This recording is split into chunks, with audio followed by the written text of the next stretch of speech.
என்ன கிழவி இவ்வளவு தூரம் வந்திருக்க? உன் மேல ஆசை, அதனால தான் உன்னை பார்க்க வந்திருக்கேன்.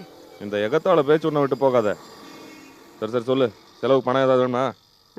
இவர் அதிகமான நான் அவ்வை கிழவி, இவர்கிட்ட அப்படியே யாசிக்க போறேன், இவர் அப்படியே படி அளந்துட போறாரு. போடா முட்டை கண்ணா.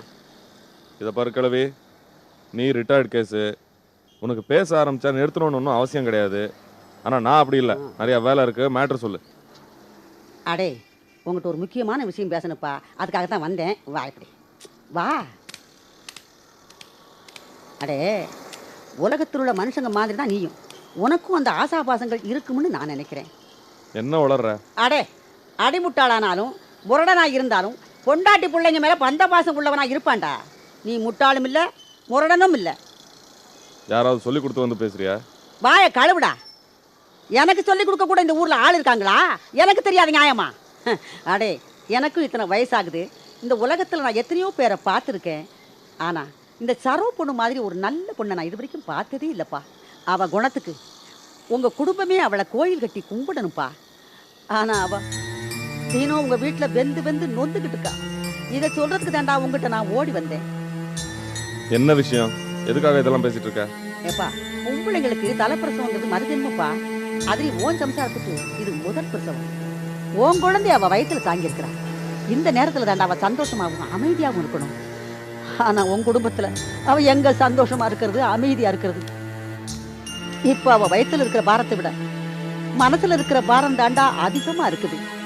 அவள் எந்த அளவுக்கு மனசு வேதனைப்பட்டிருந்தான்னா ஆஸ்பத்திரி வந்து அந்த கருவை கலைக்கணுங்கிற எண்ணத்தில் வந்திருப்பா. ஒரு தாய் மனசுல அப்படி ஒரு எண்ணம் தோணக்கூடாதுப்பா. அவளுக்கு அந்த எண்ணம் தோண செய்தது நீயும் உங்க அம்மாவும் செய்த பாவம் தான். அப்படியெல்லாம் நீ பண்ணாதீங்கப்பா, வேண்டாம். ஏன் கிழவி, சரோ மேல எனக்கு பிரியம் இல்லைன்னு நினைக்கிறியா? எனக்கு என்ன தெரியும்? அவ சந்தோஷமா இருக்கிற மாதிரி அவ முகத்தை பார்த்தாலே தெரியலையப்பா. அப்பா, மாமியா மருமக சண்டை உலகத்துல எல்லா இடத்துலையும் இருக்கிறது தான். ஆனா ஒரு குடும்பத்தில் தப்பே பண்ணாத ஒரு அப்பாவி பொண்ணை கொண்டு வந்து கொடுமைப்படுத்துறதா? உங்கள் அம்மாவுக்கு புத்தியே பத்தாது. அவளோட பழகினவன் நான். எனக்கு தெரியும் அவள் குணம் என்னன்னு, உனக்கும் தெரியும். ஆனால் நீ அம்மாவை விட்டு கொடுக்க மாட்ட. ஆத்தா மேலே பிரிய இருக்க வேண்டியது அது ஒன்றும் தப்புன்னு நான் சொல்லலை. ஆனால் வாயும் வயிறுமா இருக்கக்கூடிய பொண்ணு என்னடா தப்பு பண்ணுனா? ஐயோ, இதை நான் வெறும் வாய் வார்த்தைக்காக சொல்லலப்பா. சரோவை நீ அளவிட்டீன்னா நீ நல்லாவே இருக்க முடியாதுப்பா.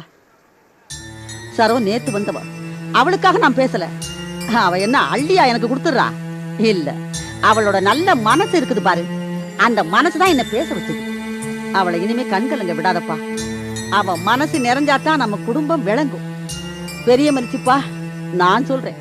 இது நீயும் ஆத்தாலும் புரிஞ்சு நடந்துக்குங்க.